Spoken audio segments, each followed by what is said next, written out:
with the closing, I think it's important to say some of this. Now, will it be Starcruiser? Will you have all this amazing stuff to support your imagination and your weekend and all of that? No, but some of this can be done at home with your family if you just want to cross that bridge. And I'm not going to say that that's easy. That's why people came. That's why this experience engaged them. That's why many people needed that experience to work through something, or might need this LARPing or immersion or connection work to work through something in their life. By the right of the council, by the will of the Force, welcome back into another episode of the galaxy-famous, Halcyon-approved Jedi Talk podcast. No theme song today because we are packed in a very special episode. Wow, what a weekend it was. Wow, what a event that we went through here on Jedi Talk Podcast. You are following us at Jedi Talk Podcast on Instagram, youtube.com/Jedi Talk. And you're also following Halcyon_Legacy on Instagram and Halcyon the Legacy Continues Facebook group. Hello to everybody who came to our event, who participated, who watched from afar, who supported, who gave us the thumbs up, who congratulated, who said thank you for putting this together, and so much more. This is officially Halcyon the Legacy Continues, a retrospective. Yeah. So let me go around here, the high and regular council. At least I know I'm on one of them here this evening. We have a lot of people. We have the whole crew. This is the biggest show we've ever done. It is. Yeah. So directly to my left, we have go off the rails. Brad Hughes. Oh, first and foremost, I am Tom Oakry, a.k.a. the Cause faction leader, Lias Orion. I was stirring shit with everybody, more than others, some more than others, but I stirred a little bit of shit because he owes me some Corellian whiskey. Brad Hughes, a.k.a. Pike Rendessa. Pike, how the hell are you today? I'm doing good, man, and I will pay you back with that Corellian whiskey as soon as you pay me with actual money. No, just give me the Corellian whiskey. My money is good, I promise. Sure. I promise. Space Link will make it there. Space Link? Space Coin, yeah. Oh. Chain Link. It's a different. It's a better cryptocurrency. It's a cryptocurrency. Yeah, in Star it's Wars? a better one. Is that your next character that you're going to do? Sure, I will. Crypto Star Wars. I'll send crypto up your ass and to the left. Directly across from me, we had the assistant to the regional governor, but no, we had Evan T. Boucher, a.k.a. Not assistant. See, I almost said the joke. Regional governor of Hana City on Chandrila. There you go. The whole life story. Avant, Vilas Raric. Avant, how the hell are you tonight? Adiga and good journey, man. But this episode crypto whatever. Credits are soon to be outlawed anyway, so it's fine. Don't worry about it. But Avant will have it done. Fascist prick. That's how it goes. I think he's faded to the left because I only hear him in my left headphone. Yeah, he is, and I don't know. I'll try to mess around with that to see. Who listens to podcasts in stereo anyway? Oh, that's true. Who does listen to podcasts in stereo? That voice you're hearing is Welcome to Jedi Talk tonight. Brian Goodwin, a.k.a. Jax Volta. Jax, how the hell are you today? I like how you get the nice professional mic, and we all have, like, what is this stuff from Rock Band? Or no, hold on. You've got the Rock Band mic. You've got I the do. bad mic. Yeah, Brad and Evans are older and nice mics. Ooh. This microphone, as you'll notice, next to all the Star Wars crap, I do have lots of Metallica shit up. This is what James Hetfield uses. So I see. This is why I have it. Jax. This is a Rocksmith mic, right? Yeah, sure. Yeah. It's not as cool as a Gaia's microphone, though. So. Ooh, we'll get there, Evan. Spoiler alert. For what? The Halcyon? No, sure, yes. Yeah. Even though we already put it on our Instagram. I know. I was surprised you guys did that. Directly to his left, we have Rachel Ashbrook, who's joined Jedi Talk before, but she was also the resistance leader for our faction, Lieutenant Rook, and I can't remember the last name because I suck. So, hi, Lieutenant Rook. Welcome back. I am also here. Somebody had to break up the boys' club, so we put a little beauty among the beasts. That's fair. So she's now tied with Lebeth for repeats of female. women. Yeah. Yeah. So you and Lebeth. And there's two other on Jedi there's Talk. two other lovely ladies on the show tonight. That too. is right. So, but they're officially making their debuts on Jedi Talk, and I'll get to them directly. I'm looking directly ahead to. I see Rachel, and Rachel's to my left as I'm looking through my Chromebook over at. She is over there. So. Sorry, guys. We have... I'm here, I'm there, I'm everywhere. Aaron Kramer, a.k.a. Zilla Naraz, who Lias Orion, I promise, had zero problems with. So how the hell are you doing, Zilla? God. I'm doing fine, thank you. The cause is all talk, no rock. I swear to God. Here. Lucky dang. you've hyperspaced on out of here. Oh. God. Don't you have some water to test? Thanks for having us. Sure thing. I can't wait to get talking, so we need to introduce the rest of everybody we have on here. Directly, I'm looking to my right on the Zoom screen there. So we have Joe Kramer, a.k.a. Joe Larpy, or was it Joe Larp? Larpay? Larpay? Joe Larp. Joe Larp, our fantastic Larpay director. only when I'm in, the planet of Frankia, but for now, on Batu, Frankia. it's just bright suns, Joe Larp. Joe Nice, Larp. nice. Joe, how the hell are you tonight? I am fantastic. Excellent. Excited to be out from a little behind the curtain. That's Yes. right. That's right. And you did an excellent job. We'll get into all that, but finally, last but not least, we have our anchorite joining Jedi Talk for the first time, Taylor, a.k.a. Taylor Yesmar. Taylor, how the hell are you tonight? I am good, thank you. Good, good. The force is strong here with Jedi Talk. Just like Brad said, the most 8, right? Yeah, Yeah, man. 8. Yeah. 8. This blows This out of the is water nuts. anybody we've ever had here on the show tonight. So where do you guys really want to start? So Well, we should The do the opposite beginning. of Star Wars and not start in the middle. We should start in the beginning. Oh, we're starting at the beginning? Yes. Well, I think one of my earliest memories was I might have been 4 years old. Okay. And I was. not that far back. We're talking about this event. We could start with George Lucas if you want. In 1943. Yeah, Yeah. when his Whatever parents year he was born. consummated. Yeah. Yeah, whatever. But I got the rough timeline here in front of us, so that can just get us Let's start kick-started here. Let's start there. Of course, we all have done the Starcruiser at some point in our lives. Most of us, actually, all of us together. Well, no, I lied. Brad and Tom were not on the one with Aaron and Joe. Correct. But the rest of us were secretly on the same one as Aaron and Joe. We didn't plan it or know it at the time. Just like how Brad and Tom and I and Taylor were on one secretly with Brian and Rachel. Mhm. And yeah, so these webs are woven. So of course we all did the Starcruiser, all fell in love, and then the announcement happened. We talked about it around that day, that week. Us here at Jedi Talk, we're like, wouldn't it be cool if there was some kind of meetup in Galaxy's Edge where there was a story, like the lightsaber meetups or the droid meetups, but put a story to it. And that was basically all. That was it. I wasn't smart enough to do anything more.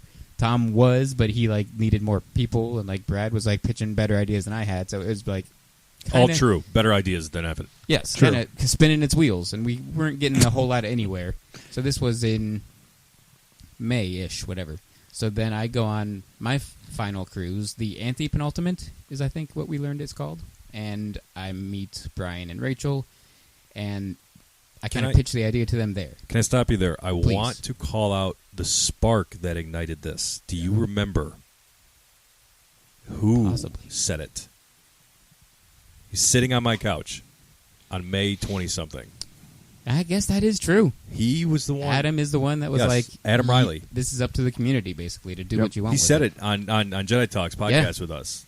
That was that after episode. the announcement. So yeah, Yep. that weekish, we kind of had some ideas flow, and we talked to Adam. Adam was like, "It's up to the community to do awesome stuff now." Yeah, he didn't say do exactly what we ended up doing. He's Yeah. like, it doesn't have to be Galaxy's Edge. It doesn't have to be this Yeah. space, but it'd be cool for people to continue it. And so, Right. so yeah, so go on. I just wanted to make No, sure that that was, I completely forgot about. I don't know how I That's did. wild. But yeah, because he's right. It's up to us to continue, not necessarily the Starcruiser specifically, but this whole community of creation that we have. So I meet Brian and Rachel on the cruise. I pitch the idea to them.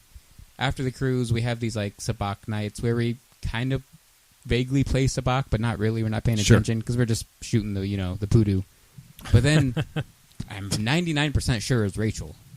We had this roundabout way of talking about it, and I was like, It usually is me. So we're like, what if there's just this MacGuffin? Because every story has to have a MacGuffin. So I Right. was like, it can't be Coaxium. I don't want to copy the Starcruiser or Solo, and it can't be something like a Holocron because I don't want to copy.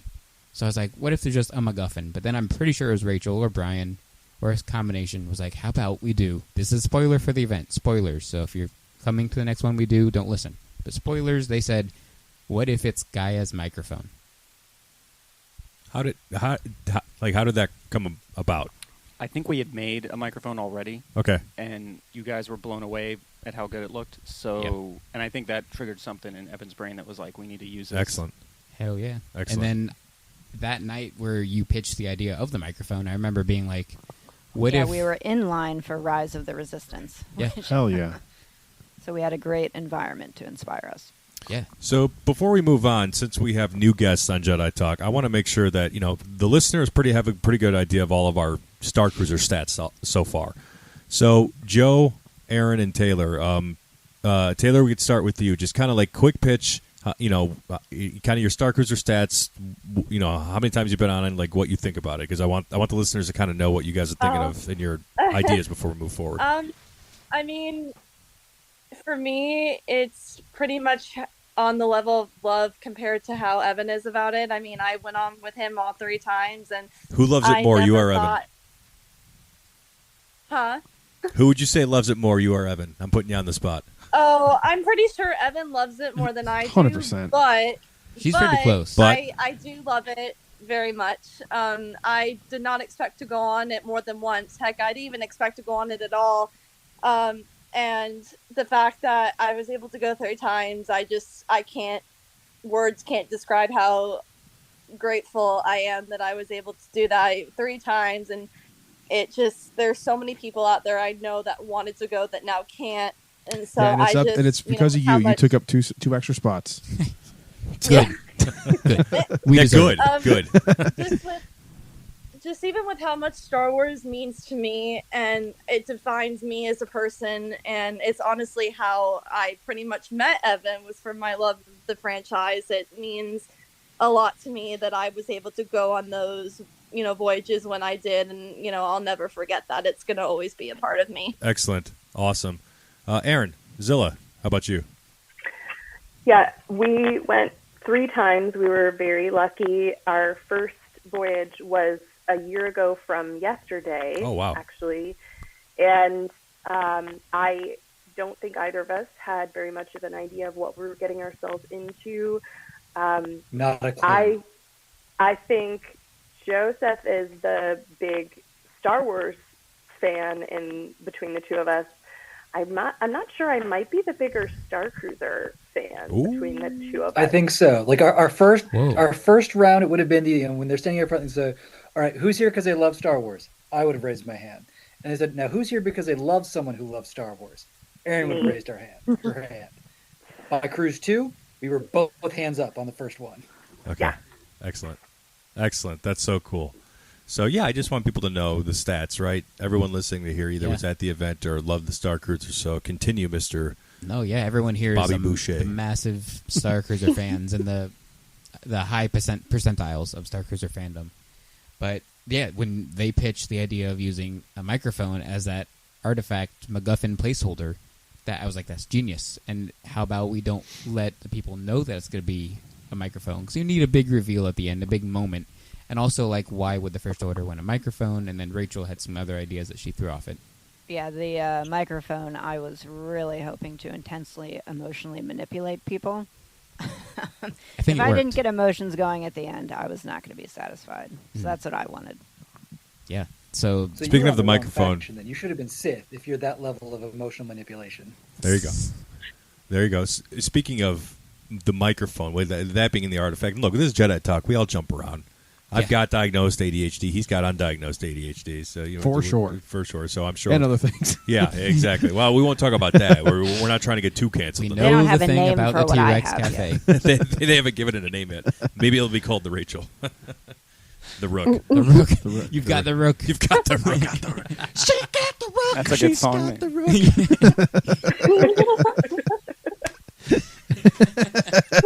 I'm not going to go into how that's transmitted. Maybe that needs to be an artifact one day. You gotta go get the. I know. I went first. Oh, man. We're 12. Yes. Yeah, I'm 37. I'll have you know. So anyway. Yeah, jumping around. You were going to go somewhere with that. Yes. Imagine. So I was so nervous about revealing this artifact when I was sending my diary videos out to the cause. Your diarrhea? Yes. All over your face and chest. Stupid first order prick. The second detail wasn't necessary. None of them were necessary. Yes, it was. When you're sliding into first? Yep. Why? Diarrhea, cha-cha-cha. Why? I brought that upon myself. Yes, you did, you fucking prick. So I would go review, make sure I didn't say Gaia's microphone or microphone. It was like the artifact or this thing that we're going after. I would watch these videos over and over again. I would get sick of hearing myself. I did the same Yeah. thing. Yeah. I reread everything I Exactly. wrote, and I was like, So heaven forbid I nervous. say I'm this. sure I was gonna ruin it. C-3PO did that too when C-3PO I got called. sick of hearing both of you too. I was gonna say that too. Thank you. Thank That's half the reason why I didn't do any of it. But also, I'm not smart enough to do it, so I didn't. Well, and then I got so nervous the night before. I send Evan and Rachel a video I'm about to post with Gaia's music in the background. I'm like, this won't tip them off, will it? Yeah. I was like so paranoid. And then my 2-year anniversary post. You scared the shit scared out of the me hell when I out of opened you. Instagram. You Yes. fucking idiot. Yep. Oh my I didn't god. see that. What was it? It was a was picture- Gaia's microphone. It was a like, picture happy of the 2-year real anniversary- microphone, Yeah. but it didn't say, "Here's our artifact." You God. son of a bitch. I said was happy scared 2-year. too because I was like, on my Instagram, I posted a picture of this microphone we made half a year ago. What if people Right. see that? Oh It makes yeah, a connection. I'd have pulled that photo down. I still never heard anybody guess it. I don't know. Yeah, Yeah, no, I'm no really one knew. surprised nobody I had figured it people out. in the first order thinking it was like a holocron, or I heard everything. I never. Well, heard microphone I mean, I was though, lying so. to them when I said it was something force Yeah, related. and so then I was trying when to we mislead- got to Taylor, Taylor said it wasn't force sensitive, so that's how we knew like to move on from Taylor, because it's like if she was after it, Yeah. it'd be force Right. sensitive. But we'll get to that. I'd be after a heartbeat. Yeah. But we'll get to that because let's cover somewhat of the rest of this because we're gonna jump around like we do on Jedi Talk. Jump around. Jump around, get up, and get down. So after they pitched the idea of the artifact, I was like, okay, let's make up a cool story for it. So it's like, what if everyone wants to get it because it can communicate to the galaxy? Perfect. First Order want it, unite their people, blah, blah, blah, so on and so forth. Tom, being the cause leader that he is, he created this cause on his second Starcruiser voyage. Yes. And this And character of Lias Orion. And it was perfect for this event to have this, like, third very, very mysterious faction. Mhm. So people could join that didn't want to do First Order and wanted something different than the Resistance. And then, we kind of tied it in a little bit to Wraith and Gaia. So if Tom wants to talk a little bit about that, that'd be the best time to jump in. I've talked about the cause a bunch, but the idea was the Ryloth, and sure, I'll peel back a little bit of the curtains. Like the Ryloth mentioned in Lias Orion's like bio was, I don't know. I guess I can always edit this out if you guys think I want to. It was actually kind of a direct nod to kind of say, yeah, I think it's Gaia's microphone. I've heard rumors, so I want to go get it. And every time someone asked me about it, I was just like, I can't jeopardize telling you what this might be, what I think it is, because you might get hurt if you know. Yeah. No, to keep that in, that's great because this, 9 months or so of development is what this was for us three. Right. But then Brian and Rachel came in May, and then we had Aaron and Joe step in. Well, Taylor was too with us three in that original kind of group because she is here with us. So I don't think I know the story that great about how Aaron and Joe did jump into this. They jumped in. Go ahead and tell us. Yeah, Aaron tell and me. Joe. Tell us. I actually just saw I think maybe one of the original Facebook posts about it, and had met at least. I have pictures with Rachel in them from the Starcruiser, but I had actually met Lucky Evan you. and Taylor at the Hoth meetup. Yes. And I was like, oh, this sounds like such a cool thing. And I offered to actually just do whatever, including checking people in or grabbing people water or whatever, but also said I have a theater minor, and so does my husband, and we would be happy to help with whatever. And then later, I think Evan was the one that reached out to me and just said, would you be interested in playing one of the quest givers or whatever, which I was thrilled to help with. But I honestly would have just got people water and checked people in because I just believed in the idea of it. Oh yeah, if you did just that, I would have felt terrible because we would have supremely underused you and didn't use your talents, which you're literally the only person with acting skills. Yeah, Taylor did theater too, but it's Aaron and Joe and Taylor have all the theater experience, Right. And I think it was Tom on Friday night. I was like, I think it was you. I told you, I'm like, I think we're really underusing Aaron. Or maybe been Taylor. It was somebody I told. I was like, next time Aaron needs to have a bigger, massive role in this. I think it was me you told that to. Maybe it was Brad, I remember 'cause I was talking to you about it. Yeah, I was like, dang, she is killing this. I'm glad that Aaron brought up the term quest giver. Yes. Because I know that was a big thing with me early on. I lobbied pretty hard to have us called NPCs.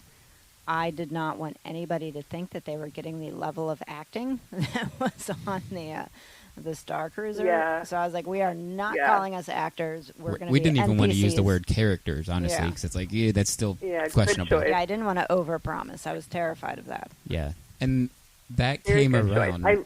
Go ahead, Aaron.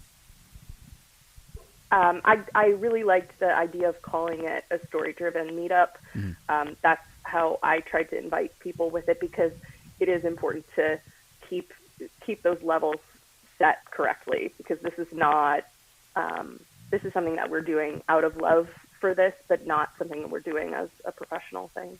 Right. I had those fears going in. I was like, what are people going to expect out of us? Because, like you guys said, my only acting was comedy improv 12 years ago.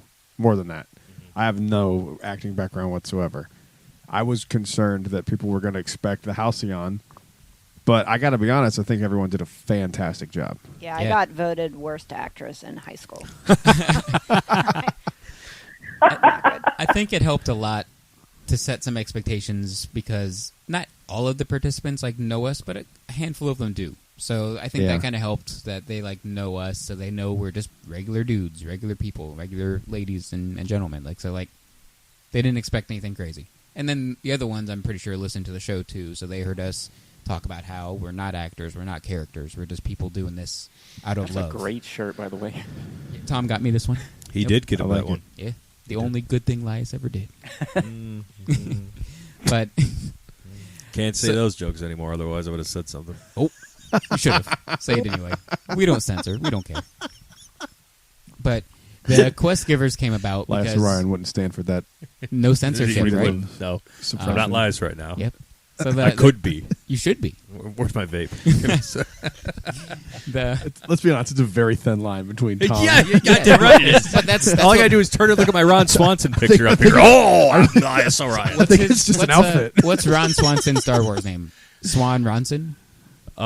No, it's still Ron Swanson. It's still, because he's that much of a badass. Fair. That was the one thing I was really bummed about. I think I did it in rehearsals, the Galactic Reserve or something that joke. You asked Justin from Dan Tween that, I think, and then I heard that, and then I was throwing a fit behind my group. Yeah, I was like, yeah. But I don't think any of them got it. No? I don't know if they didn't link the cause to. I thought that Ron was Swanson hilarious. I was so sad I didn't get to hear that joke in actual. I only got to hear it in rehearsal. I thought it was funny. Thank you. Yeah. But I don't think it landed quite the same. No, that's all right. But all the quest givers and stuff came up though, because we were like, okay, we got a MacGuffin, we got the microphone to get to, we have 3 factions that won it, but it's like, how do they get from point A to point B? They can't all just bum rush the artifact, which we did kind of think of eventually down the line, and we had to alter that because we talked to some people we'll talk about. But the quest givers came up because it's like, well, on the Starcruiser, you meet Wraith, and Wraith tells you to go do stuff, or you meet Lenka, she tells you to go do stuff, yada yada yada, down the line. So it's like, okay, we need to have people for the faction leaders to go to. Yes. So it's a brilliant idea. That came up through one of the Sabacc nights that we had. Okay. So it was like, okay, you got to have a Slicer at Star Wars, you got to have a Smuggler at Star Wars, and you got to have the Force because it's Star Wars. So it's like, we don't want a Saja because that's too close to Starcruiser. It's too on the nose. And we don't want to be like, oh, you're not a Saja because you're not as good as Saja Fenn and Saja Dax and Saja Tyser all down the line, because no one is. They're amazing. So Tom was like, dude, Jedi Survivor is an amazing game. Got some cool new characters called the Anchorites. Mm-hmm. I just played it too around December-ish when he was pitching this idea. And I was like, that's perfect. So we took the name of Anchorite and had Taylor play that. So that was our Force aspect. I was kicking around the idea of the Disciples of the Force, which is still a decent name, but Anchorites are perfect. So, and it's canon, so it's perfect. Slicer, I was like, that's when I was like, Aaron, we need a new quest giver, and you could fill that role perfectly, as you did. So Aaron jumped in for the Slicer, and then Brian jumped in for Jax because him and Wraith and their jackets kind of had a mutual love. So, but no. I think it was the only character I could play though. No, you could do more. You could definitely do their more. Their jackets made out. Yeah.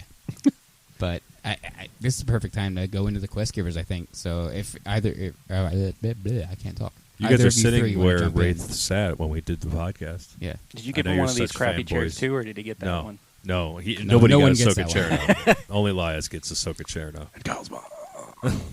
I cannot get comfortable in this chair. That wasn't a full joke. Doesn't count. I was going to say, were they ever? But no, we had some good ones. Doesn't count. I didn't say it. I insinuated it. I got real close, but I coughed it out. And then we also had the idea to obviously rotate through these quest givers. So obviously you wouldn't have any two factions there at the same time. And we came up with like a cycle. So it was you go to one, they pass you to the same one that they're going to pass the next group to. Timing. As we can get to the timing later. That's where Joe stepped in and his amazing skills. Joe Larpay. We had to time it out, and Joe became king of the spreadsheet. So king of the spreadsheet, Joe, talk to us, please, let us know how that went.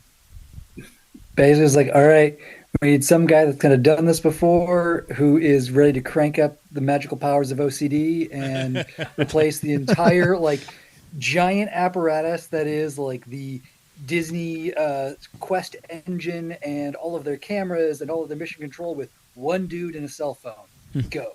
Oh, and by the way, it's like a stage manager where you're backstage, except there is no backstage. So you're on stage, but you're not. Good luck. And that was the fun.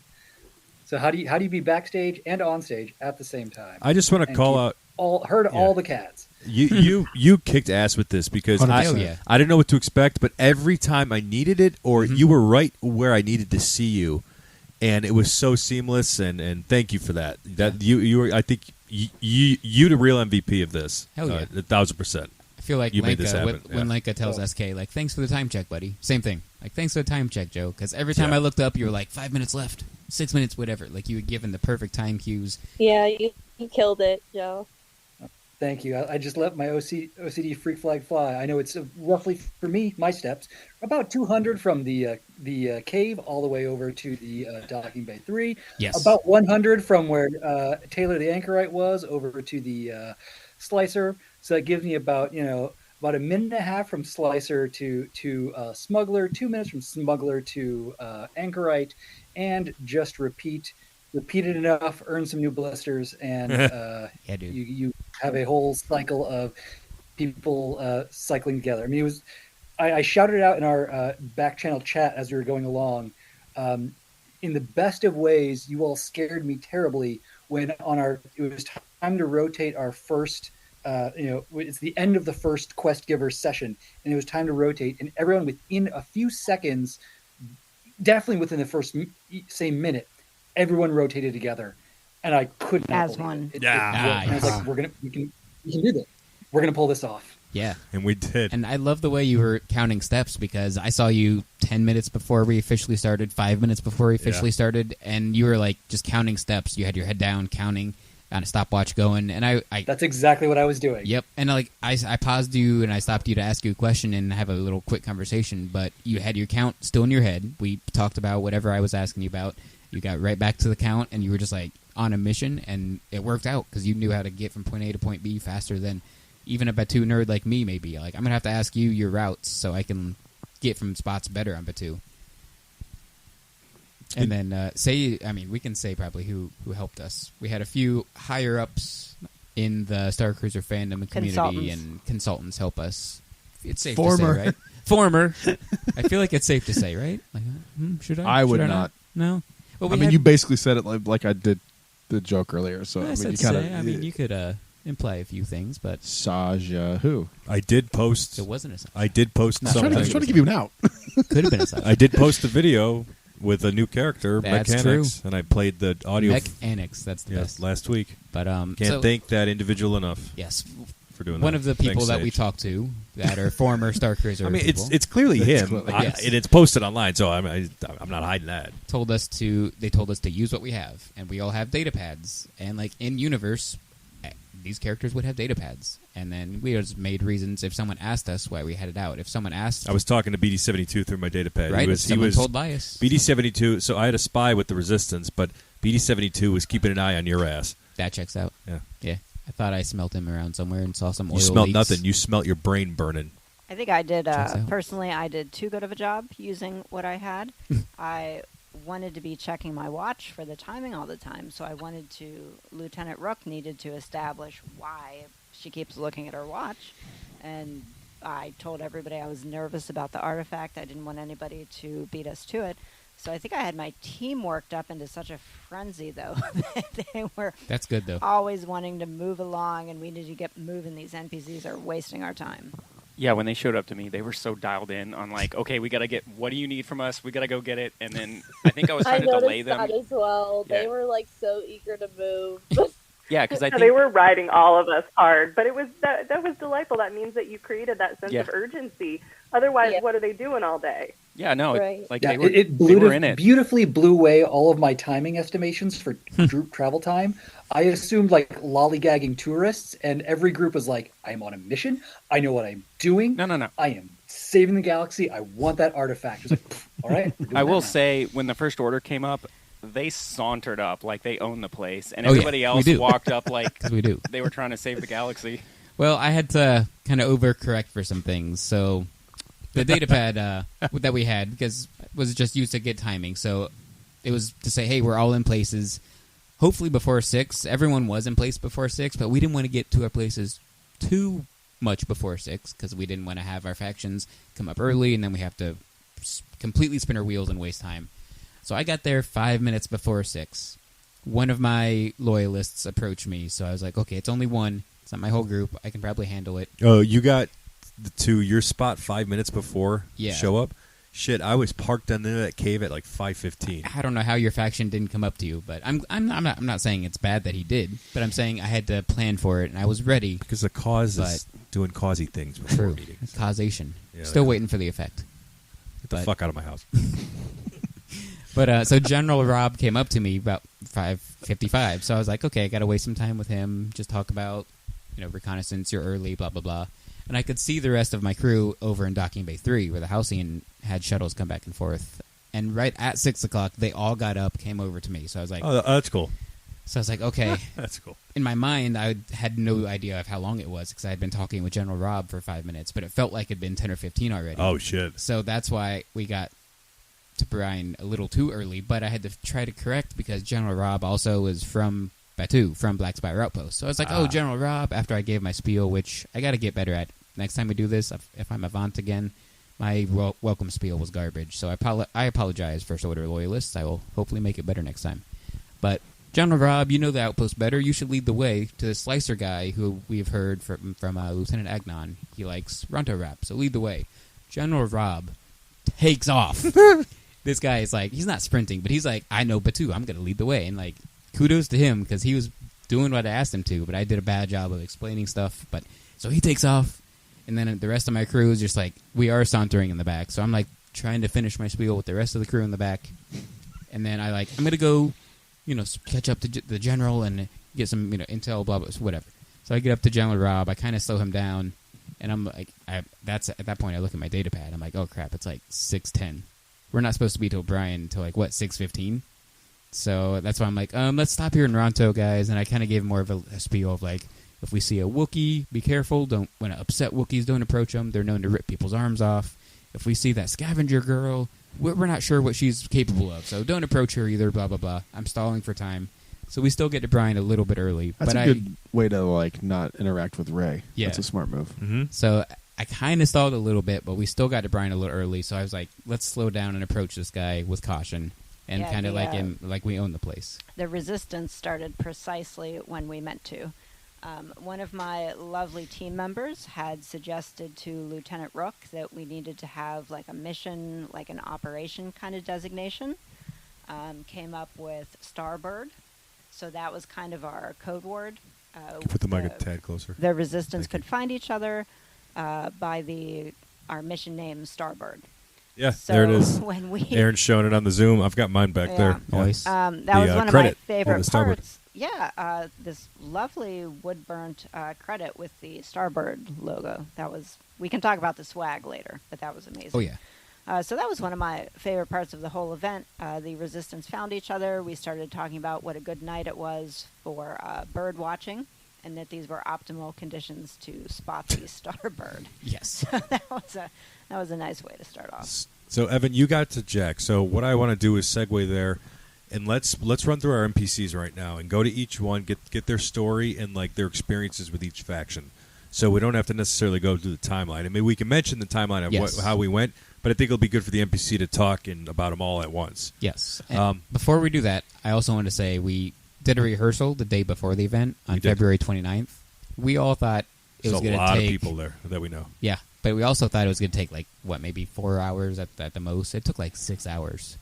Yeah. We all started at, like, I had to 2 or 3, and we got done at, like, 8. Yeah, Brett and I kind of. And we were really not done. We need to have a lot more of that kind of thing in the future. That was, I understand that we all have restrictions, and Joseph and I don't live local, so we are part of the limiting factor on that. But in the future, that's something to really keep in mind, I think. Lessons learned. Yeah. But that makes it all the more incredible how awesome you two were, because you took time out of your vacation to do this. And, like, you didn't have to do that at all. You dedicated vacation time and your talents to this thing that just was voluntary, just for the fun of it. Well, yeah, because it was an absolute blast, and also because I really feel strongly that the Halcyon community, there's now a set number of people that have gone on the ship. We can't have any more people who go on the ship now. So we have to keep the people that we have. Yeah, that's right. And this is a way we could actually grow. Yes. If we keep doing this could actually grow the community. Yeah, for sure. And we definitely need to grow the rehearsal, though, like you're saying, next time. But it was fun to kind of slowly walk through scenes step by step for each of us and learn more about how to do things. Because we like tweak things and evolve things as we were doing that rehearsal. Because we found out shit while I was doing it. As did I. But we found out that there are even places that I didn't know had speakers, have speakers. Oh, yeah, and they're very loud. So initially, I wanted to have an interaction with Garda Malta. I heard that for like 3 or 4 hours. Yeah. I bet you did, yeah. It was fun. Chewie does, too, every day in his stupid meet and greet there at Fort Wookiee.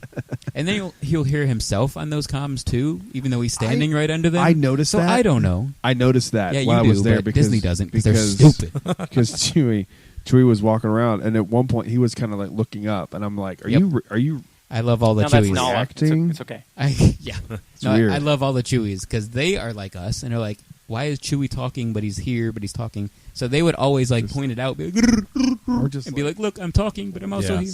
But anyway, Taylor was going to be positioned by the corner area of like TIE Echelon, by like those dead plants, basically. And we're going to play off the fact that the First Order are like killing those plants, like they're killing the planet, like they're killing the galaxy, blah, blah, blah. But apparently there's a speaker there. So in our rehearsal, Taylor is speaking, and the anchorites are relatively soft-spoken. That's kind of their deal. And Taylor, her character, I would like to say, is a little soft-spoken in a good way. But that speaker was so damn loud, none of us could hear her, and it wasn't her fault. I was standing next to her. Like, you guys were facing each other. Yeah, I was 2 like feet from her face, and I could not hear what she was saying. Yeah. It was so loud. I didn't know that was a speaker. No, none of us knew. And I was there today. I go to Galaxy's Edge 20 times a week, if that's even possible. Damn them and their immersive environment. Yeah. Because I wanted to be at the Anchorite around 6:30-ish, or 7:30, whichever one it was, because King of the Spreadsheet, Joe's spreadsheet, had the First Order meeting up with the Anchorite around that time, which is also when Agnon comes out, and I wanted to have my loyalists talk to Agnon as part of the story. So that was going to be perfect, but that speaker on the day before threw that all out of whack, so we had to adjust on the fly. And then I believe it was Aaron or one of us was like, hey, let's go move Taylor maybe out in the Resistance Forest, out in that like tree island, but off to the left side where there's really no guests go there. There's definitely no speakers. There's no nothing. Mm-hmm. And that Which is also wrong. There are speakers. There are speakers, but they're not as loud. Speakers everywhere. Those speakers tied into the story, which we'll talk about. They work great. That adjustment on the fly was great. So we get the rehearsal done with all those crazy adjustments, and then we can talk about the quest givers now is the best time. Yeah, I want to start at the first NPC with Brad, right? Because he's got the artifact from the start. He's bringing it to Doc Ondar. So give us a backstory on Pike. You're a smuggler who's back to smuggling. I'm a smuggler who does a lot of smuggling. But yeah, Pike was a character that very different from. I just like the name, different from what I did on the Halcyon. But yeah, his whole thing was he was trying to. He was coming back for one more mission for Doc after Doc had killed his entire crew. There's a long story, but I think we talked about it last time. Yeah, but a little bit. So he was just trying to make as much money as possible, and so he sees that there's these 3 factions on Batuu looking for this thing. He's not the biggest fan of Doc Ondar. Doc Ondar is not giving him the credits he wants, and I was like trying to play off of that. Okay. Like, okay, how much you willing to give me? How much is the First Order willing to give me? Okay, cool. We played that up too, especially in the rehearsal night before. I was like, I'm bringing a bag of credits, and then you were like, okay, should I say a number like 50,000? And I'm like, no, I'm just gonna be like juggling around this bag of credits, and I'll give you some, and you can be like, oh, I hear more in there. Yeah, give me all of it or whatever. Yep. So that was the night before too. We just came up with. And then the thing that you guys don't end up not even wanting it, and I'm like, no backsies. You've already paid me. I'm not giving it. And then you just give me the thing.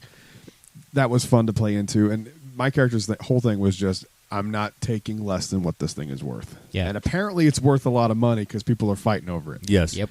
So he was just a real piece of shit. That was the main job, but you had like 2 or 3 other jobs. You were babysitting the amazing cookies that we had that Rachel got for us. If Rachel wants to talk about those cookies real quick.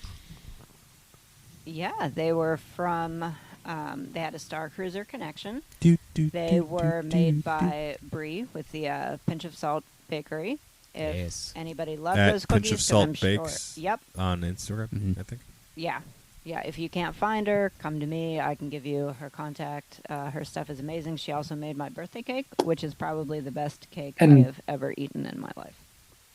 Pike was babysitting those cookies. He had the massive artifact for the finale, but he also had a few smaller artifacts that Jax had to send to us. Yep. So my character was a spoiled rich kid that didn't really like the plan that his parents had for him. So he decided to run off from Corellia and become a swoop racer. And then later on just falls into the underworld of smuggling and deals in like smaller things, artifacts and stuff like that. So Jax needed a pickup of some items, and the heat was too hot. I'll work on that one. Yeah. Bright suns. Yeah.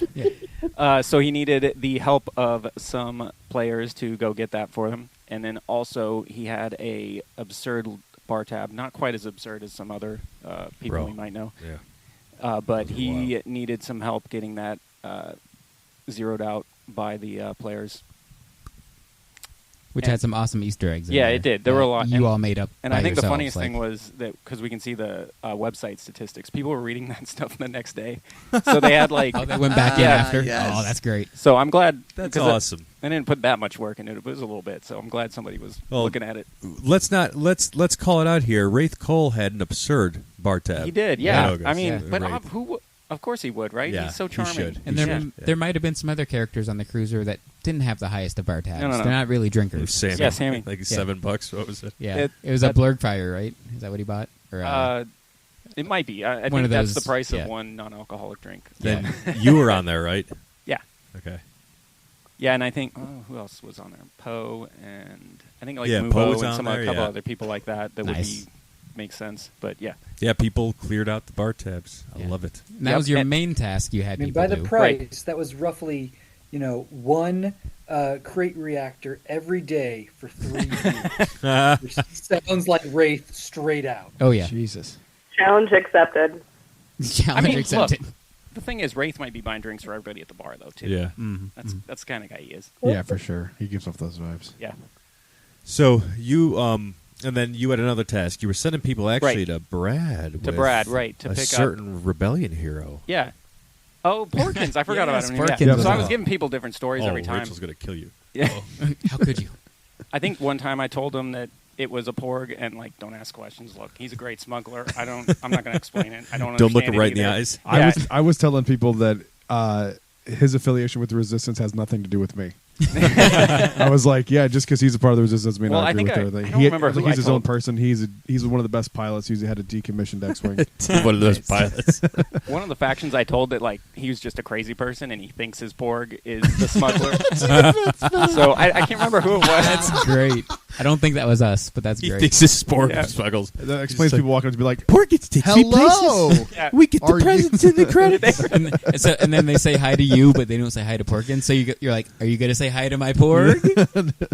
Yeah, I was like, no, he's crazy. He dresses up as porg, but he's a funny. good smuggler. So Yeah. That's hilarious. I love those little those little in between swords like that. Yeah, it's those are the fun things. And so when you sent people to him, they were getting a certain object. They were getting for you. singing stones. Yeah. And I don't know why. I think I just settled on that because I'd made a couple, and I was like, well, I'll use them. And I think I wanted to tell a story about that I made up about what singing stones are, or Yes. what my character thought singing stones are, which they were. Yeah. Yeah, they're singing stones. They make noise, and they're tracking devices. Is how you track your spouse on Ryloth and make sure they're not getting up to anything And you don't had want them 3 to. of them. I'm sure the cause would not be okay with those devices. No, the if that cause was is the not. case. No, they would not. No, But that's a good backup to have as a contingency. So, which I had to use a few of them, but we'll talk about those after we hit the other NPCs too. Yes. Quest givers. So do you have a memorable moment with any of the factions, any of our participants that you want to call out, and then we'll move to our next NPC? I'll say I'm disappointed in myself because I didn't too. banter as much with them. Same with me. With their the actual characters that they were like Mr. Smock. Yes. I was so upset because I know more about Star Trek than Star Wars, and I Oh, was so shit, I upset didn't that I know. didn't think to talk to him as Yeah, I know. Mr. Spock. And be like, do you think committing a felony is logical in If this situation? If you go look in that Google Drive that Yeah. Bex shared with us, I during my cause meeting, I'm like, what the hell is this on his patch? And he's talking about the Federation, how they got there. Yeah. You'll enjoy that. Yeah. Yeah, because he was with Rachel, so I heard all about it later. That he was like, Oh, he had told the taken a same wormhole story. and Yeah, stuff, yeah. Okay. Yeah, he was. He had a scanner, and he was scanning the kyber crystals. And I think he was getting an error though because he's from a different universe, so his scanner is not set up to detect the elements. That's right. They weren't I got the the same kyber story crystals. from my Star Trek guy too. That's funny. yeah, he scanned the singing stone too, and I was like, it's emitting a high frequency. I don't think we can hear it, but Nice. no, he was great. Yeah, that was fun. That was a lot of fun. So then you were sending people after they did these tasks for you to the next quest giver, which was the Anchorite, correct? You were sending people to Tela, I believe, because it was all a cyclical pattern we had going on. Yes. So, yeah, you went to Taylor second, or you Yes. last with her? No, I went to Okay. Tela second. Right. Okay, Sorry, I so dropped on And my this is headphones. where I had to use a contingency real quick because we were so early to begin with. We got there so fast. Yeah. You had talked about how the Anchorite's out in the forest. Yeah, And and then we brought up, are there animals out there? Yeah, something like that. 'Cause Yeah. It go stand there sometime and listen to what's going on there because there's so much noise going on there with animals and stuff, and it's really you really get into it if you're standing When there. we were there doing rehearsal, we were like, I've Yeah. never heard 90% What of the hell is this. And this you had sound. the best Actually, place for character spotting, too. Ray and Chewie would go by. You could Yeah. use them. And Yep. Vi, she would go by. Yeah, you I'd could always use. if Ray went by, I was doing the what was it? What's her skincare routine? Oh yeah, what's her skin? Like What- her what's she skin do? She is looks amazing. amazing. How does she She's from a desert planet. How is she? Use that for us. I She need went to by know what and- she's using. yeah. And I was like, focus. We need you to focus. You know what my interactions with Ray and Chewie were? Whose suitcase is this? I bet. Is that what they asked? It happened 4 times, dude. I bet. Nice. What'd you say? I was like, it's mine. I still was like, have it's no idea still how you mine, got Ray. that We just talked about it. security.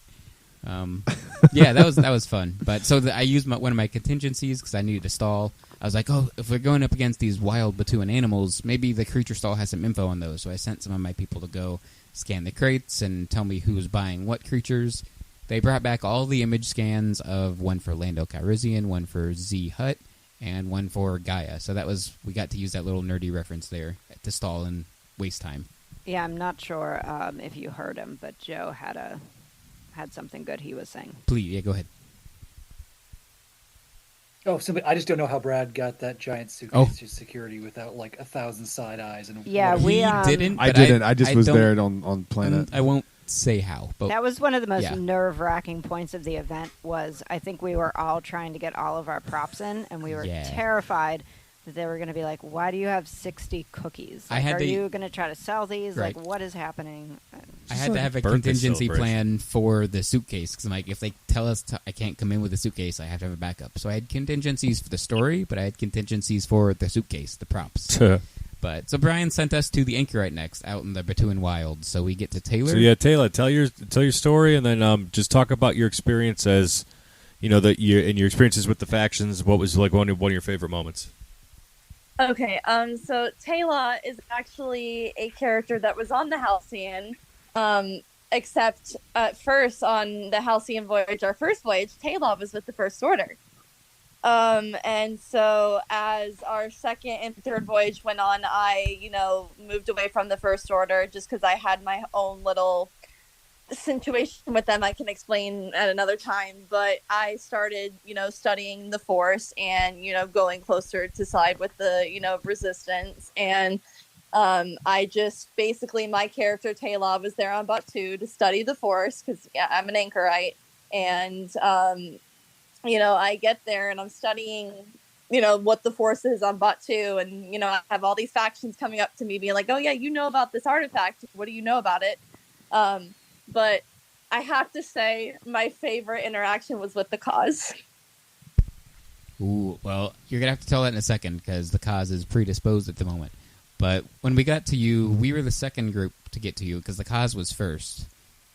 The cause was first, second yes. was First Order, then the Resistance came last. Right, and when we got to you, we had that animal story that Brian kind of put in our minds accidentally so heavy that the animal sounds were playing out in the woods, so I was kind of playing that up.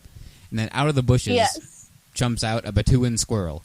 So this is probably the only smart thing I did, I feel like. The only quick thinking I did the whole event, which is not a compliment probably, but this was my favorite thing that I came up with. It's okay, it's your first time. From the other factions that were just like, there's so many creatures on this planet. Are they going to come and attack us? And I'm just like, oh no, they're all just communicating with each other. They're just talking. They're saying hello, and they're not gonna mess with you.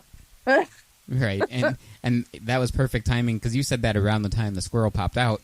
And that's when I found the closest person in my group to me, and I kind of Oh, that's gonna. I don't remember seeing that squirrel. No, yeah, you didn't, because you were talking about the kyber crystals and the force and connections to the rest of my group. But I just kind of did a Wraith moment, like a hand on the shoulder, and was like, "Is that one of those Batuan loth animals they were, or whatever that the slicer guy or the smuggler was telling us about? Should I be worried about that? Is that gonna is that a dangerous animal?" And the guy kind of leaned back on me. He was like, "I think we'll be fine." So I kind of paused. Yeah, no, but made dead face eye contact with him, and I was like, "I think I'm still gonna stand behind you just to be safe." But, I mean, all three factions were really, really it was really fun. But Tom, the cause was my favorite by far.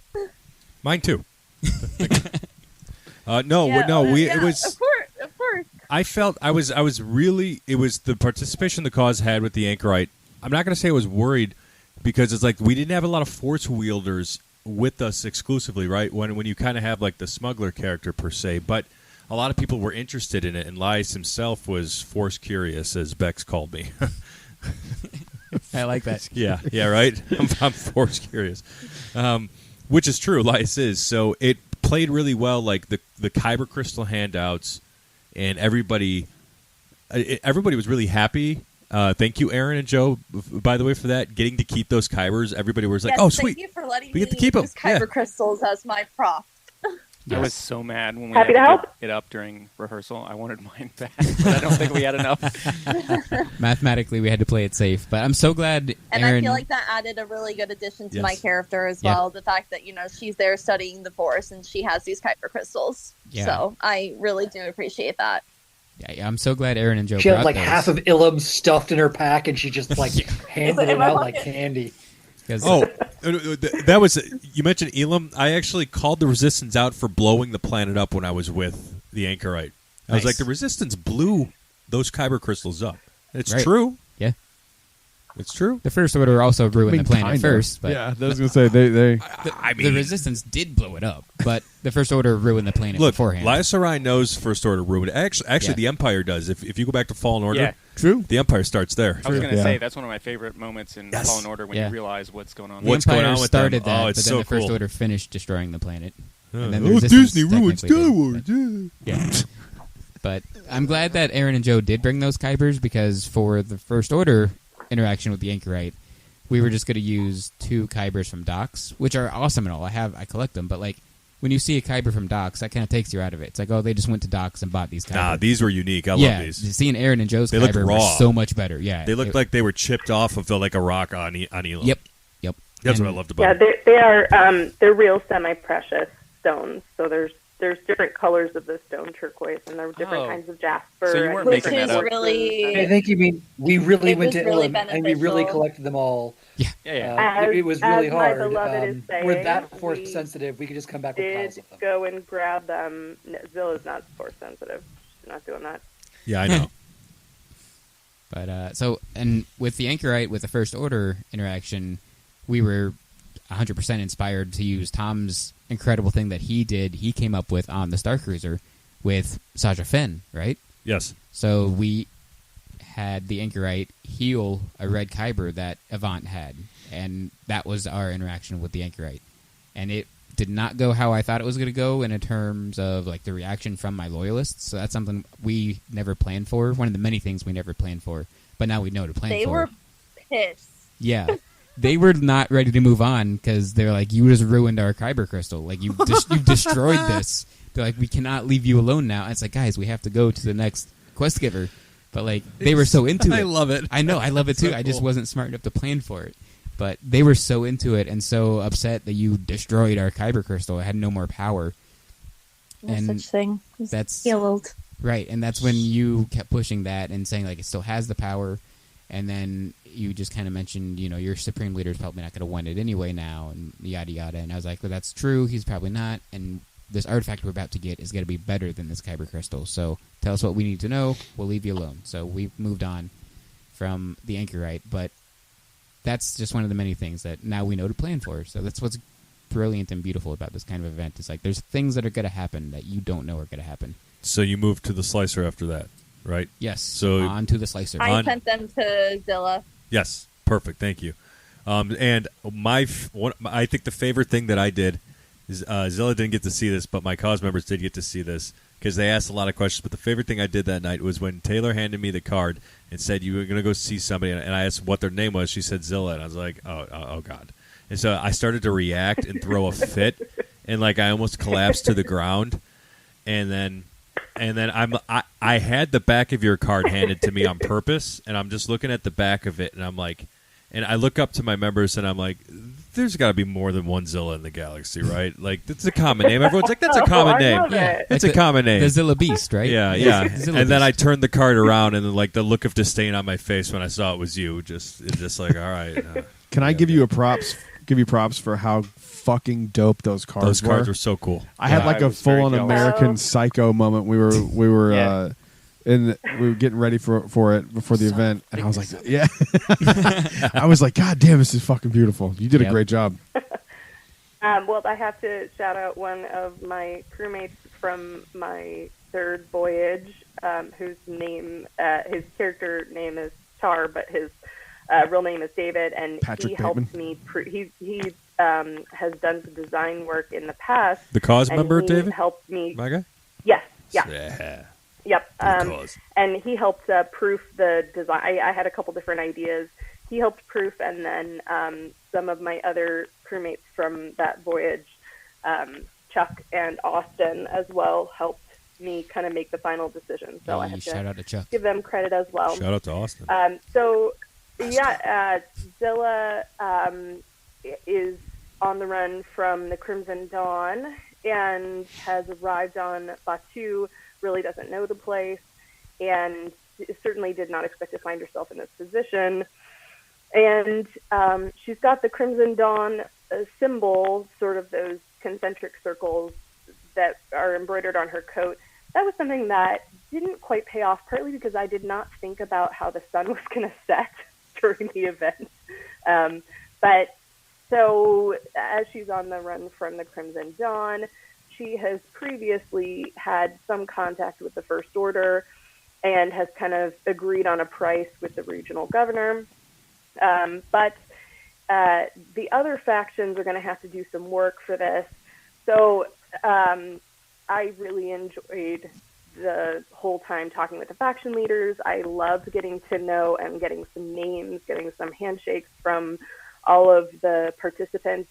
I cannot say enough good things about the people that came out to play and participate that night. They are the ones that help make this kind of thing a success. Otherwise, the rest of us are just sort of chatting into the void and hoping that somebody laughs periodically. So, for those of you in audio land, there are massive head-shaking agreement of yes, you participants, thank you for coming. Amazing. Yes. I was just hard. I didn't want to talk over Aaron, but 1,000%, everything you said. And the participants, especially the cause members, I was going to shout them out later specifically, but it's just like everybody participated. They were so involved and just so happy, and they loved Aaron. You know, they love Zilla's tasks. Why don't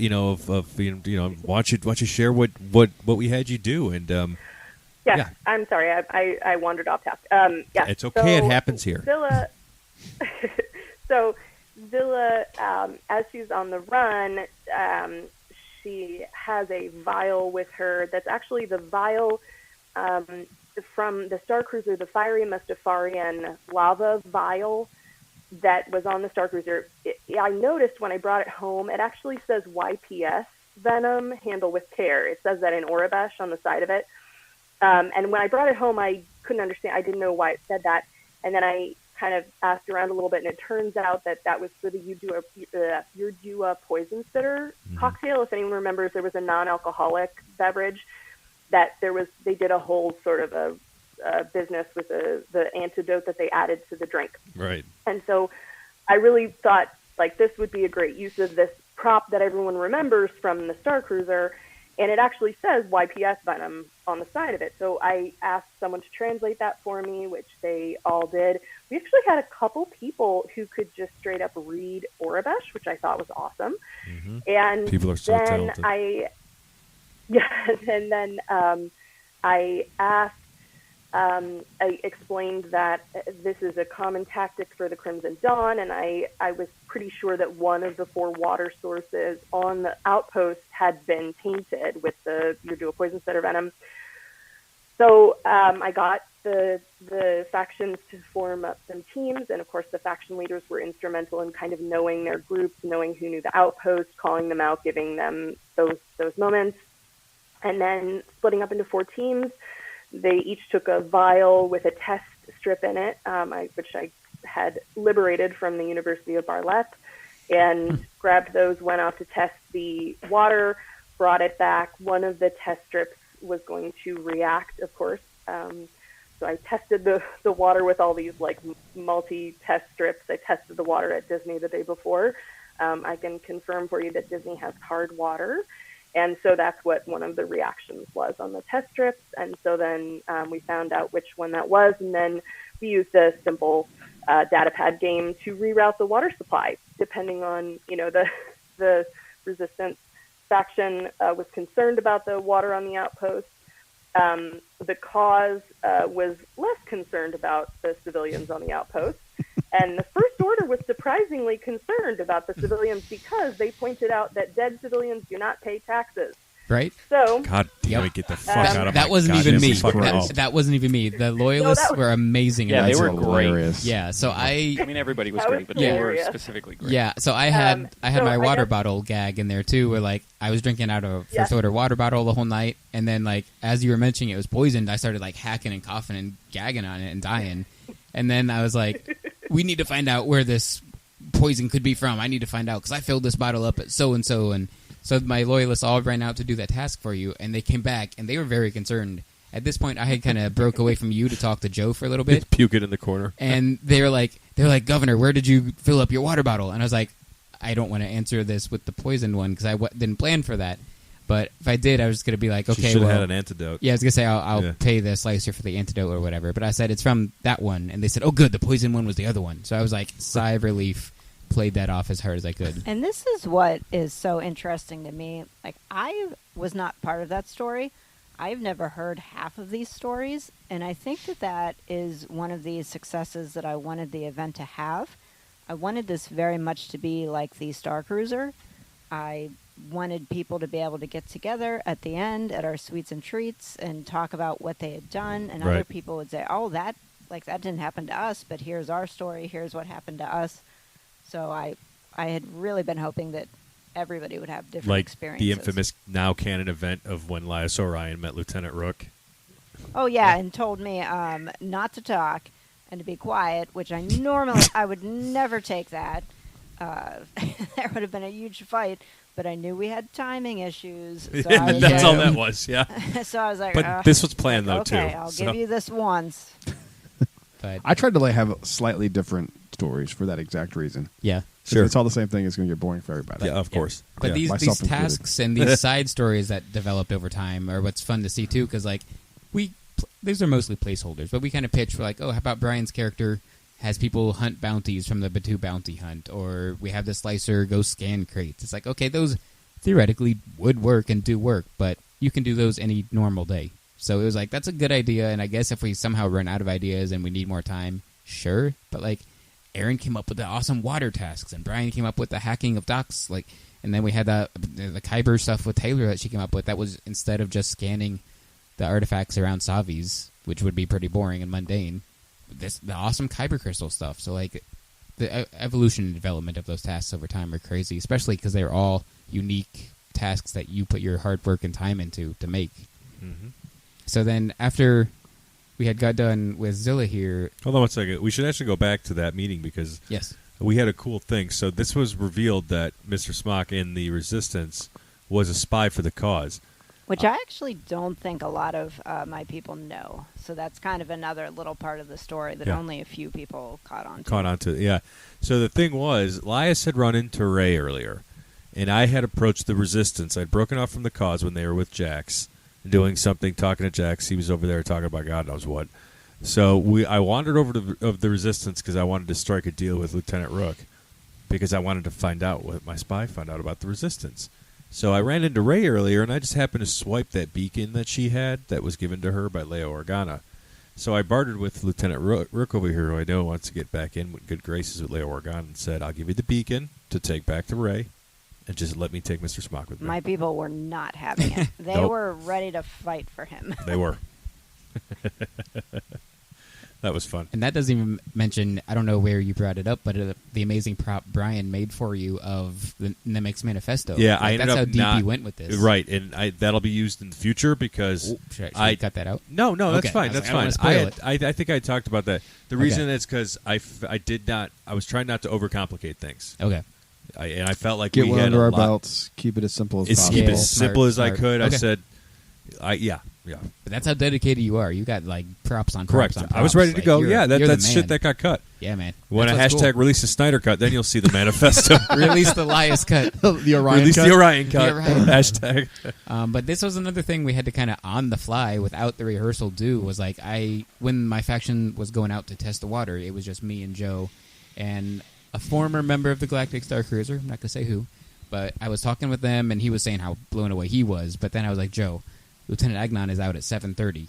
I think our finale's timed out almost 5 minutes away or so, give or take, from seeing that perfectly. I was like, can we speed this up or something to get to my finale so we can actually include Lieutenant Agnon appropriately? And I don't know what happened with Joe there, what you said back in the text. So if you can remember, Joe, what all did you say?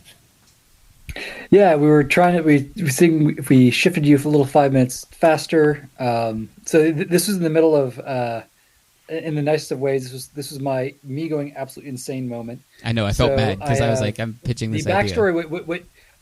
No, it's good. This is all good because it worked and it all worked out in the end. But what you probably don't even know, Evan, is that about 10 minutes before this, I've picked up a different former Starcruiser actor who showed up right around the time we started the third round of quests and said, "I just love to come see." So he's following me around. So I am simultaneously giving all the timing cues to all the groups while playing tour guide and going, okay, so this group is here with this faction leader and this quest giver, and here are the quests they're going on. Next group, timing cue given, shout out into the group chat, and then keep talking back and forth with this former cast member about what the next group is doing. So I probably sound like a psycho because I am simultaneously carrying on two conversations, one with the cast member and one with all of everyone else in the group text and the hand signals for timing cues. Dang. So then I get to the final group in the just kind of linear order of Zilla and First Order. And I'm giving him here's the spiel of what's going on with the First Order. Evan steps aside and says, all right, I want to hit this timing cue. I pull up the spreadsheet. We do quick little tweaks. We get that going. And I look over the cast member and say, follow the First Order. Stick with them. They're on the third and final quest. The next thing they're going to do is the finale. And they are the first of 3 finales in an order. So stay in the docking bay 3, and you will be able to see all 3 finales. And so we kind of rewire the whole thing and get both the former cast member able to see a kind of as much of the event as he possibly can, get the timing adjusted for Evan, and then get everyone handed off just in time for me to then go look and go, we've got a group that needs a little more, little more content, and I suddenly run over to the the Resistance, and burst onto stage where Joe Larp suddenly has questions about the Force for the Anchorite. Oh, I didn't even know that. Buy us 3 minutes to get Aaron some time, because Aaron would hopefully go over to the Resistance. Right. So yeah, that was the moment where I nearly lost my brain, but it was okay. Holy cow! You handled that flawlessly. I had no idea any of that. You're the boss. Surprise! Man. You're the best. And that is one of the difficulties that we ran into. And to be honest, as many hours as we could have rehearsed, we were never going to be 100% ready. One of our other main goals for this story event, at the end of the day, this was not our story. This was the story that all the players brought to the table. Yeah. And so there were things I had planned that I never even spoke about, because that's not the direction that the story was going, as dictated by my team. Yeah, same. And it could come up next time. And if we did this again, the same exact story again, it would be completely different. Yeah, that's the beauty of it. Would be different. That's the amazingness. It makes you really, really, really appreciate how the fuck they nailed all that stuff on the Halcyon. I know. We've experienced half crazy. a percentage of what they got to experience. So I don't know how they did it. They're incredible people. But that's what's the beauty of the replayability. Yeah, that's I was gonna note the three. So my task was the same for all three groups, which wasn't the case for everybody. But my task was the same for all three groups, and my approach was somewhat similar, which was basically pay up or else. And the three groups had completely different flavors to them. The Resistance was really bonded as a group. Like when they first showed up, they had kind of cohered as a group and were very supportive of each other. The Cause definitely had a bit more of a threatening vibe. Like they were also the largest of the factions, but they came toward me and circled me. I'm sort of I'm in a dark alley here on Batu. I'm glad Disney security is here. Kind of like a Mad Max when all the vehicles pull up and surround you. It was delightful. It was so much fun. I love the Cause. And the first order was just pitching credits at me. I have literally a because of course it's other people's money. Yeah, a stack of credits that was just the first time I was well, usually I would ask for credits, and there were people just I don't even know. I don't think they have this many pockets on them. I don't know where the credits came from. Yeah, I think we should also. So they were all very different. We should also pause real quick there and just discuss the swag game that people brought. Yeah, speaking of pockets, I don't know why I'm continually surprised, but I somehow am. The first order was loaded with swag. Exactly. It was absurd. But I had no idea. I did not plan for this either. One of the many things, and they even brought cookies, which I don't know if that was a joke. I'm glad you brought that up. Yeah, go ahead. Yeah, they were. Two people brought me chocolate. Death Sticks. And the Death Sticks. That's right. I forgot. Yep. And the cookies became a running joke, and especially when we got to Zilla, because they offered Zilla the cookie, and I was like, I promise it's not poisoned. I played that up because they gave me one, and I haven't died yet. Well, yeah, the Resistance got to Jax, and I saw that he was eating something, and I was like, you didn't bring any. What are you eating? Where did you get that? Spit that out, yeah. That's great. But the pocket thing, I started the intro with my characters at 6 when it started. And they just, while I was talking, they were just pitching all these awesome gifts at me, from credits to coins to business cards to the only friendship bracelet I ever will wear or like. From Victoria. What Taylor Swift song is it? It says Governor Varric. It's badass, though. She made my own character, Governor Varric. Oh, that's cool. It's so cool. Shout out nice to job, Victoria. I was very sad. Somehow, nice Lieutenant job, Rook did not get a friendship bracelet. But not yet. But not even Porkins got a friendship bracelet. He nice. comes back to me at the end of the night. He's got swag. He's Porkins. strutting around. He's got this little friendship bracelet he's wearing as a necklace. But I remember being so caught off guard and just being like, I need to stuff all this into my pockets, but my pockets were full of my data pad and my giant bag of credits to give to Brad at the end, and the other pocket had chargers in it to charge my data pad if it died, and so many things. I'm like, I didn't plan to to accept things from the people coming to the event. I was not prepared. But they showed up like crazy. And I think I already mentioned it. Shout out to the Resistance member. And I'm sorry, I'm terrible with names. I'm not I'm not a Starcruiser cast member. But she did like a freaking wood burning, like with our logo, the Starbird. Mm-hmm. Like that was crazy. Yeah. Remind me to find out who that was. I have to contact that person. Yeah, like all this If stuff. we can find who it was. Was that Jean? Was that Jean? She was the one that had the lovely handmade lightsaber that was wooden. Yeah, that was her. Ooh. That was Yeah. her. Yeah. It was the same. Yeah. Okay, so that was Jean. Okay. This was a skill I practiced because of the Starcruiser, the name thing, because I really wanted to try, and I'm still not very good at, but I'm getting better at. And Shmi, I think it was Shmi who gave me a piece of Alderaan as a part of. Nice. I got that too. That's so cool. That's very cool. Yeah. Lias's favorite are it was the delightful. Lias's favorite are the Metallica pics I got from Austin. Thank you. That's right. I saw the picture too. I that. forgot about that. And I was like, that's insane that they gave you Metallica stuff because they know you like that. That's man. my big fault, though. I'm just not good at names. And can I also say that I spent so much time reading and listening to all the Michael Tara Garver stuff that I could get my hands on. Mm-hmm. So Yes, if I yep. have any strategy that I'm using, that is not me. Yeah. That is something that I pulled from the master. Yeah. But all the gifts, too, are just handmade, customized stuff. And like I said, it had my name on one, and the other one was cookies they made. Like, it was all stuff they made just for this event. It's insane that what this community does. It's wild, man. Yeah. I'm going to give my final pitch and say thank yous for the cause as we kind of wrap things up and throw things on here. You can say that now if you want to or after, but I wanted to get Oh, yeah. to Go ahead. Zilla and I's backstabbing and betrayal, and then the finale and Sweets and Treats quickly. Sure, go ahead. But, Go ahead. So this was something that Zilla or Aaron and I developed over basically the week and the last 2 days because we didn't have a whole lot of time. But after asking to speed up to get to Lieutenant Agnon quickly, I then drug my feet on backstabbing Zilla. And the timing for that was terrible, and I felt bad because I'm like, I just asked to speed up, but now I'm making everything worse because it's having like a butterfly effect. So now the resistance has to stall longer, the cause has to stall me longer. and Tom were having to we're just making up nonsense at that point. So. I can. Yeah. Can I bring up what I did there? Was another thing on the fly. I had my coaxium that I brought on the Halcyon. Remember my Han Solo acquired coaxium? Yeah. Gave it to one of the cause members to give to Chewie. So. She's got it.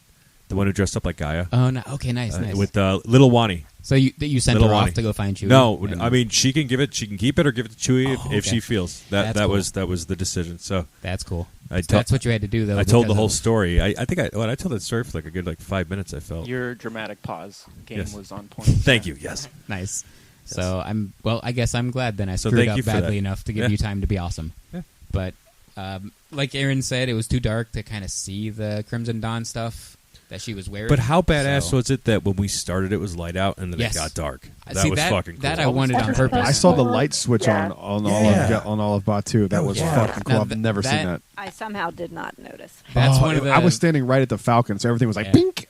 That's Maybe one of because the. you were It was out cool. in the woods. True. Yeah, I wonder if maybe. there's not as much light out there It was anyway. so sick. Yeah, that's one of the very, very few things that I planned on purpose. Like that's probably it, one or two things. Okay, So, that's good. At least I got one thing, but it kind of turned out to not be great to see Aaron's cool like logo for the Crimson Dawn. But after not figuring out how to get rid of Zilla to backstab Zilla, I kind of was hoping that one of the people in my faction would see that logo, but they never really did. So I was like, how about we turn you into the Crimson Dawn? And like everyone kind of paused, and I was like, I kind of picked the guy closest to me, and I was like, oh, you see the logo there, so yeah. she's got it in with the Crimson Dawn. And that's when it kind of kicked in that storyline, and you kind of took off with that story there, Aaron. Yeah, I kind of feel like I was a bit spoiled because I got to not only have the 3 factions come to visit me, but I also got 2 extra scenes because I got to play a little bit longer with the First Order to sort of play off that backstabbing thing. And then, Evan generously offered me credits, and I asked for an absurd number of them, and got to sort of, he threatened me, I got to threaten him, everybody loved that. And then I got to run back to the Resistance faction and sort of have a heart-to-heart moment. And I love that the Resistance faction was like, very much like, okay, move it along. Like, we are on a schedule. We have to get to the artifact. But they were We have no also just but they were also very welcoming. And the Rook said, pointed out, I think I saw a first order badge in your bag, and I pointed out that, of course, this was fake. And I think we had a bit of a, you see how that's worse kind of a moment. And then I pulled out a few more things and then pulled out my Halcyon pin. So we had a minute for that. And I tried to convince Rook that I was actually secretly her very best friend. And she wasn't having any of it. But then we got to, and then I got to give out my last bit of information. So I felt a little bit spoiled because I got some extra time to play. Yeah, and then our finale ended up being crazy because I guess you never can tell what's going to happen at these story events.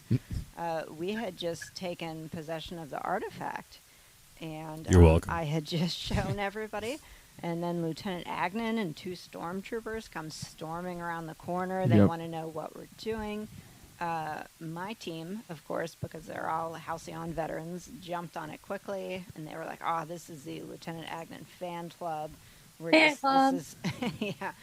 just meeting, and of course, Lieutenant Agnon was on board with that.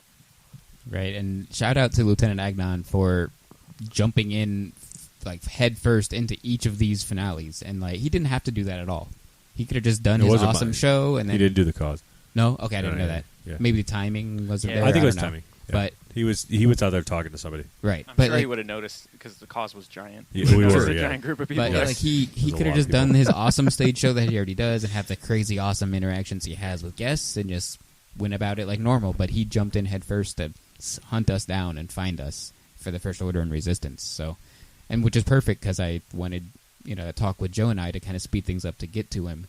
So the First Order get to Pike, and Brad's got the artifact there. I pay him the credits and whatever. So I open it, and it's got a protective foam layer on top of it. I didn't take that into account. So I opened it, and I was like, "Oh fuck, they forgot it." Yeah. And, so I open it, and it's Did you see my look of panic? Yes, I was like, "Yes." So I open it, and the lid opens, and it has the cool embroidered logo, Gaia's logo that Aaron did on the top of the lid. But the case is just a big foam block, and I was like, "Oh!" So I grabbed the foam block, and I literally just threw it aside. I chucked it aside. I'm like, hopefully no one paid attention to that, even though everyone's watching. Oh my god! I thought we were fucked. And I pulled in one of my loyalists there, specific Rob, not General Rob, but specific Rob. Specific Rob. I talked to Aaron about this. I thought Aaron gave him this nickname, but this was something they did themselves with Aaron involved. Yes. So I stepped back to talk to Joe and to talk to that former cast member. And General Rob introduced himself. So then Aaron, how did it go down exactly? Well, I wasn't there for your. Oh, do you mean the General Rob and the specific Rob? Coming up with those nicknames. I actually don't know how they came. I mean, the two of them must have come up with it because one of them, I was sort of, I couldn't, of course, shake hands with everyone and give everybody my card, but I tried to get 5 per group, handshake and sort of a moment with them. And so I got one of them introduced himself as General Rob. And then when I went to introduce myself to another one of them, he said his name was Pacific Rob. And I thought he had said Pacific, like the ocean. And I said, I'm not familiar with that location. And he said, no, specific. He's General Rob, and I'm Specific Rob, and I of course laughed because I thought it was funny. And so I don't actually know how they came up with it. That's just how they introduced themselves. I don't either, and I feel so dumb for not coming up with that joke. Yeah, you should be. That's so funny. But that was great that they came up with that, and it worked, and we used it for whatever time was left, not much longer, but we used it the rest of the event. So I had Specific Rob open the case with me. So we open it, and then I'm just like, what the hell? What is this, Pike? What the hell is this? And you're just like, hey, man, I just delivered. You gave me the credits. Hey, man. I'm the conduit, dude. Right? No backsies. So I was like, that's okay. I'm going to report our dedication and each one of your, loyalty and hard work, blah, blah, blah, straight to Colonel Talos and Lieutenant Agnon. That does not make sense. It makes sense. And I was like, we don't want this anyway. And then just like the Anchorite and the Kyber Crystal, I didn't plan for this, but everyone was like, no, we should keep this. Yeah, everyone was like, yeah. I'm like, guys, we can't keep this. Can I get on the soapbox for a sec? Yes. Go for it. Can the First Order get a win at some point? No. Thank you. Yeah. Fuck them. Just for the people that Specifically they go you, out Evan. there Yes. and they're wearing red and black and like 90-degree heat. They get to look cool. But feel hot. In the temperature sense. It wouldn't be... Yeah, it wouldn't be that bad of a twist if that's something maybe in the future. I remember when the Yeah, announcement... it would be. The announcement happened of the closure, I remember one of the lieutenants posting, he's like, the First Order should win the last cruise. And I was like, that. I agree, that. But didn't happen, of course. That would be nuts. Yeah. But, Can't do that. So I was like... What if the guy who was playing Croy just like went off and he's like, no, we win. Yeah. He goes off script. And he just starts punching people. He goes off script. Everyone's like, what the hell, They're man? like, no, like, remember. And he's like, no. He's like, for the order. For the order. And just storms off. Remember the Alamo. What? So I convinced my faction eventually to be like, this is useless. It's just a piece of metal. We don't care about this. Our loyalty and dedication is going to get us a promotion. I was trying to play a little Croy. I played it up throughout the whole event, and we're all getting promotions. BD was telling me all this while it was happening. Right. So. He knew we were getting promotions from the assistant regional governor to the regional governor. Next time you should go, that is an order. I'm liking this whole stereo thing with like you in my right ear and Evan in my left because it feels like It's you how we're guys sitting. are having a It's perfect. conversation. We are. But so eventually we walk away, and it was perfect timing because Lieutenant Agnon's there. He comes up and he's like, loyalist, whatever, what's going on? How'd you do? Blah, blah, blah. I tell him, and he's like, why didn't you keep it? And I'm like, Lieutenant Agnon, I just got over this with my faction that we can't keep it, and we're not gonna. And now you're bringing it up again. And everyone is like, yeah, we told them we should have kept it. And I'm like, oh, guys, it's useless. So I was like, they have 2D holographic evidence. Show him. So they show Lieutenant Agnon pictures of it. And he's still like, it looks pretty useless, but you still should have kept it. And Just smash it. And I was like, Yeah. So Smashy. after that, we take off to our sweets and treats. So then the cause show up. Yeah, the cause shows up, and then the giant cause group gathers around. And then before I open it, just kind of ramble through everybody who kicked ass and took names. And that was every single person of the cause, and they truthfully did that. And I was talking about BD-72 quite a bit, taking a look at the First Order. And then as soon as we got there, Pike says, and then I say, you're the smuggler? Because Pike and I know each other from the Halcyon voyage. And Pike was just like, yeah, the First Order already paid me, so there you go, take it. And we're like, Nice. I didn't know that. and then and my members were like, First Order's here? And I turned around and said, yeah, but don't worry about it. Knew this was happening. We're here. So I grab it, I'm talking to everybody, and open it up, guys, microphone, everybody has a great time. They're excited about it. And then Pike reminds me what Captain Keevan told me about Mon Mothma ousting General Organa out of the Senate. So which change of heart, I asked the team members, should this be kept for the Resistance? And actually everybody on the cause, I'll have you know, said we should leave it for the Resistance. There could be other ways that we could help Ryloth. They even quoted me because I did that thing where I seeded the Maz Kanata quote where it's like, I don't remember exactly, but something about like there's one real evil that we need to be fighting in Force Awakens when she's talking to Rey. Right. And I think somebody paraphrased me almost exactly when they were talking to you about it, and I was so proud. That's Maz. Has she seen the same thing? The she must Sith, have realized what I was the saying. Empire, now the First Order. Yeah, that thing. yeah, exactly. Yeah. Yep. Mm-hmm.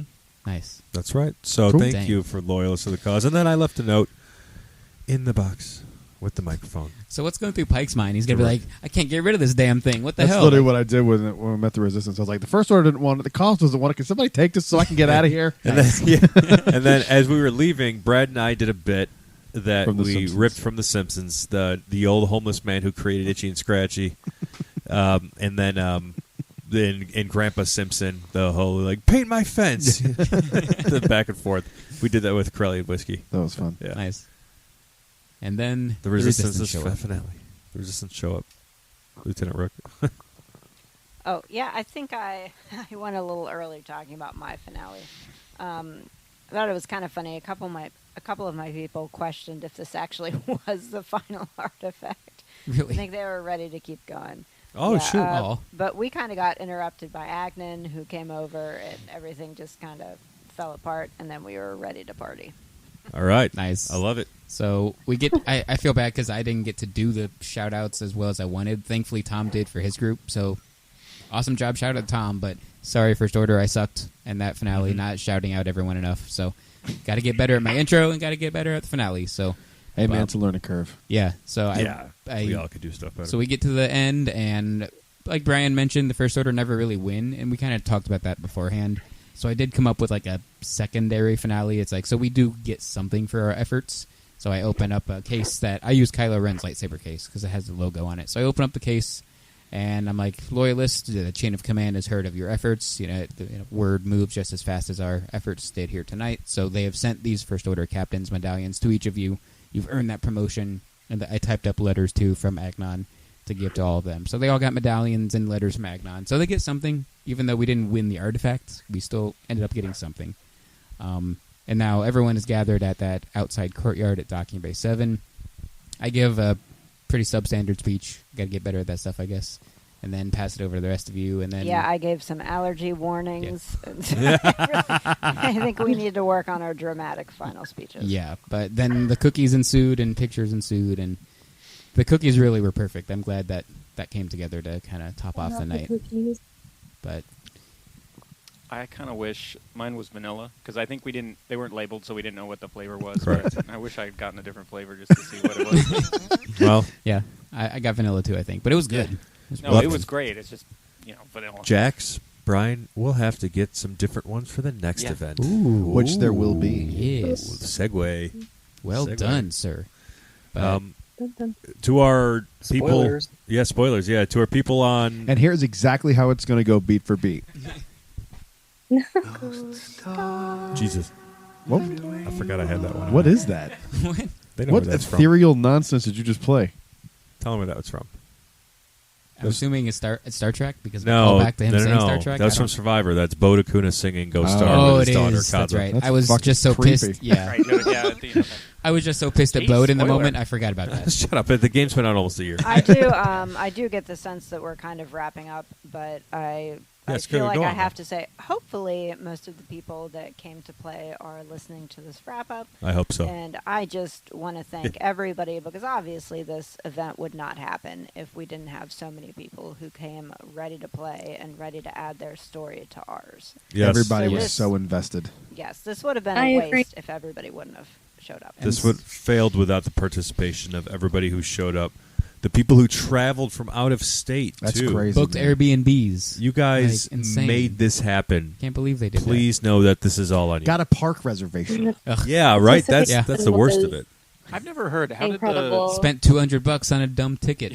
It's ridiculous. How did the cause interact with the anchorite? I don't think I've heard that told yet. That was like the Kuiper crystals. Everybody got a different Yeah. one. Eyes closed, hands open. Yeah, And just then like how did the group react to Oh, it? Is what I oh, mean. And how was the Oh. back and forth with Yeah. Taylor? Taylor, you. What did the cause? The cause was pretty good. I mean, they were your favorite. You did say.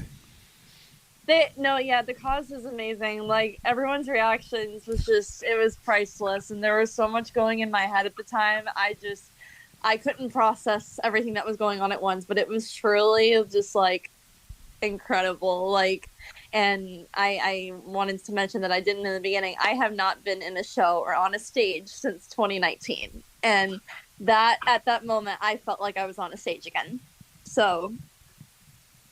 That's so cool. That's what we wanted. We Yeah. wanted each of us and each of the participants to feel like back in your theater So we days were- or back me- on the Starcruiser days. I had a black crystal, so I was like, "What the fuck does this mean?" Oh. Yeah, it's kind of like, "What the hell?" Is Power. this?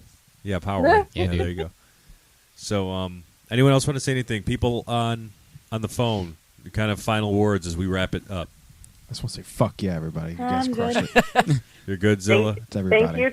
Thank you to everyone who came to play. We appreciate it. Hell yeah. And Yes, made it you were work with you. Agreed. We appreciate Thank it. you, Adventures and Travelers. You played hard, and you made all of this worth it. Thank you. Hell yeah. I mean, they made our jobs easy because, like, Wasn't it easier with actual players Yeah, it instead was. of A rehersal was so hard, You guys 'cause I'm were like, what are we jackasses doing? in rehearsal. We It were. was Yes. the worst. Having people with you actually made it a lot easier. Yep. But they were the best without them, and Yeah. Rehearsal, we were just kind I- of going hard. I know, like in the moment afterwards, Tom sent that video in our group chat, but that's how we all were feeling. Like we Yeah. did it, and he was so proud of all of us. We were also proud of each It other. was just such a big accomplishment for everyone. I'm proud of every single one of us and every single one of the participants for making it happen. Agreed. If 9 months ago I had no idea that it was going to turn out to do this and to be this well done and well received too, because we've had people after the event immediately there kind of talk to us and volunteer to be quest givers maybe one day and help out in whatever capacity, but we've also had like a little survey go out, and people have already responded to that survey with overwhelmingly positive responses. That's awesome to hear. Yeah, but we also have room for improvement, and Yes. we know we have room for improvement, and Absolutely. we will improve. Oh yeah. Oh, there's always room for improvement. Yeah, and if somewhere. you're listening to this and Not the somehow cause. did not get the email, we do have a private Facebook group where we're sharing pictures and videos, and then I also sent out the survey. So if you didn't get either one, let me know, and I'll make sure you get it. Yeah. I mean, like they said, they were definitely improving. I said I got to get better at my intro and my finale kind of stuff, but everything went off amazingly thanks to the participants, and it's going to happen again in some capacity. It's gonna be That's dope. right. Well, all right. Take us home, Bradley. Everyone, thank you for coming and thank you for listening to the show. We'll see you guys on the next one. Until then, stay safe. May the force be with you. Always, and to Buite. Rise, Jedi Knight.